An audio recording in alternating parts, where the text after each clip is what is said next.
Level 1, the candidate. You're 22. You just graduated college with a degree you'll never use. You're standing on a beach in Coronado, California. It's 5 a.m. The Pacific is 58 degrees. Your instructor tells you to get in. You get in. You stay in until your fingers turn white and your teeth crack against each other so hard you taste blood. Then you get out. Then you get back in. This is day 1 of BUD/S. Basic underwater demolition, SEAL training. 24 weeks, that will decide your entire life. You started with 180 men. By Friday, 40 will be gone. There's a brass bell on a pole near the beach. 3 rings and you're done. Warm coffee, dry clothes, a bus ride home. Every time you pass it, you hear it calling. On day 4, Hell Week begins. 5.5 days. No sleep. 4 hours total if you're lucky. You run 200 miles. You carry a 200-pound log with 5 other men over your head for hours. The ocean becomes your bed, your enemy, and your clock. Men quit at 2 a.m. Men quit at lunch. Men quit standing in line for chow. You watch a guy who benched 400 pounds ring the bell on day 2. The biggest guys always quit first. They've never failed at anything before. You have. That's why you stay. By the end of Hell Week, your class is down to 34. 80% gone. You get a brown shirt, you don't celebrate, you can barely walk. Level 2, the new guy. You survive BUD/S. You survive parachute school. You survive SEAL qualification training. 60 weeks total. Now, you get your Trident pin. The gold eagle with the anchor, the pistol, and the Trident. They pin it on your chest and then every SEAL in the room walks up and punches it into your skin. It's a tradition. It hurts. It's supposed to. You're assigned to a SEAL team. There are 8 numbered teams. You don't get to choose. You're an E4 Petty Officer 3rd class. Base pay, $2,400 a month, with dive pay, jump pay, and special duty pay. You're making around $45,000 a year. Your friends from college are making twice that, sitting in cubicles. You don't care. You're the new guy. That means you carry the heaviest gear. You clean the weapons last. You set up the radios. You shut your mouth, and you learn. The veterans don't trust you yet. Trust is earned in this world. It's earned in rooms you can't talk about, in countries you can't name, doing things that don't officially happen. Level 3, the operator.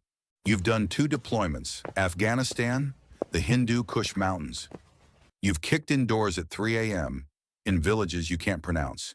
You felt bullets snap past your helmet and heard the crack before the bang. You've carried a teammate to a helicopter with his leg opened up like a zipper. You're an E5 now, Petty Officer 2nd class. Your pay, around $55,000 a year with bonuses. You're good at your job, really good. You move through a building like water through a pipe. You can shoot a target at 300 yards in the dark with night vision that turns the world into green soup. You can dive to 30 feet on a closed-circuit rebreather that makes 0 bubbles, swim 2 miles underwater in total blackness, surface 10 feet from your objective and not make a sound. Your girlfriend back in Virginia Beach calls you at 6 p.m. You're already on a C-17 to a country she's never heard of.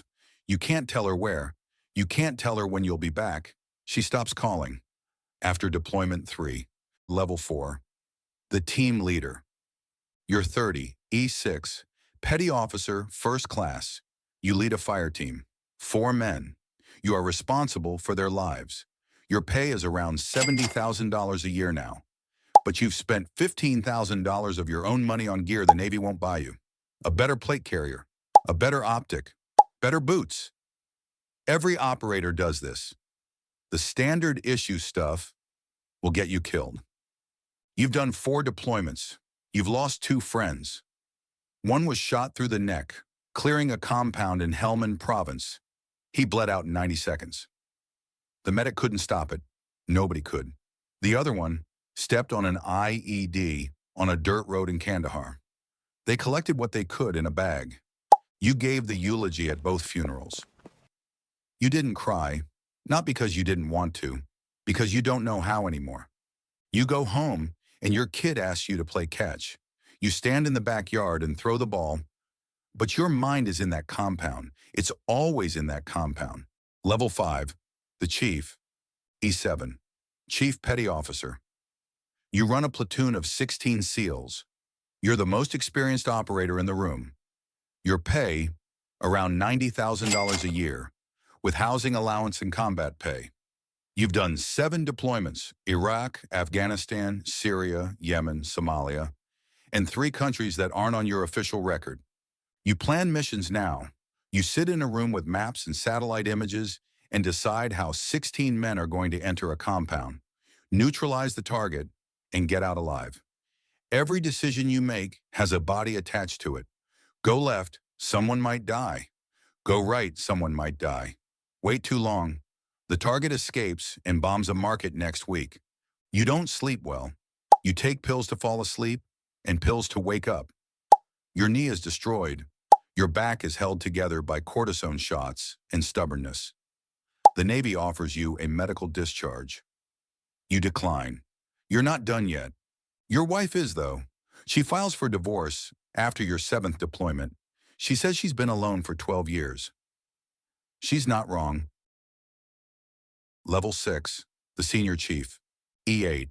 You're one of the most senior enlisted SEALs in the entire Naval Special Warfare community. Your pay is over $100,000. You advise commanding officers. You mentor young SEALs. You've been in for 18 years. You've done things that changed the outcome of wars. You were part of a team that captured a high-value target in a country that officially has no American military presence. The president was briefed on that mission. You'll never receive public credit. You sit on selection boards now. You decide who becomes a SEAL and who goes home. You look at these 22-year-old kids the same way your instructors looked at you. Most of them won't make it. The ones who do will lose things they can't get back. You know this. You send them anyway, because someone has to go. Level 7, DEVGRU. You've been selected for the Naval Special Warfare Development Group. SEAL Team 6, the top 10% of all SEALs. You went through Green Team, 6 months of additional selection that makes BUD/S look like summer camp. Your missions are classified at a level that most generals don't have access to. You operate in teams of 12 to 24. You deploy anywhere in the world. Within 4 hours, you've rescued hostages in Somalia. You've hit compounds in Pakistan. You've operated in places that would cause an international incident if anyone ever found out. Your pay is over $120,000 with all the special bonuses. But money means nothing anymore. You've seen things that broke other men. A teammate shot himself in his garage 3 months after coming home. Another one drinks until he can't remember what country he's in. The VA says you're fine. The nightmares say different. On May 2nd, 2011, 23 men from your unit flew 2 Blackhawks into Abbottabad, Pakistan. They landed in a compound. 40 minutes later, the most wanted man on Earth was dead. The mission was flawless. The helicopter crash wasn't planned, but nobody panicked. They never do. The president called it a great day for America. You went back to work the next morning. Level 8, retirement. You're 42. You've served 20 years. You get a pension. 50% of your base pay for the rest of your life. Your body is wrecked. Both knees replaced. Herniated discs. Traumatic brain injury from breaching charges. Tinnitus that never stops. You can't sit in a restaurant with your back to the door. You check every exit. You scan every face. You flinch at fireworks. A private military contractor offers you $800 a day to go back overseas. You take it. Not because you need the money, because you don't know who you are without the mission. You try therapy. You try fishing. You try coaching your son's baseball team. But every night, you're back in that compound. You're always back in that compound. Level 9, the legacy. There are 3,000 active duty Navy SEALs. Only in 3,000. Out of a Navy of 350,000. Out of a country of 340 million. The ones who make it are not the strongest or the fastest. They're the ones who refuse to quit when everything inside them is screaming to stop.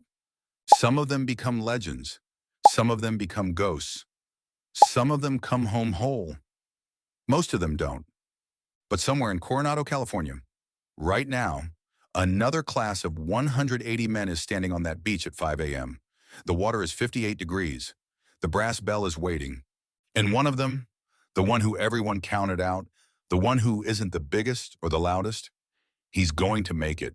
Because he decided a long time ago that the only way off that beach is with a trident on his chest or in a box. That's a Navy SEAL.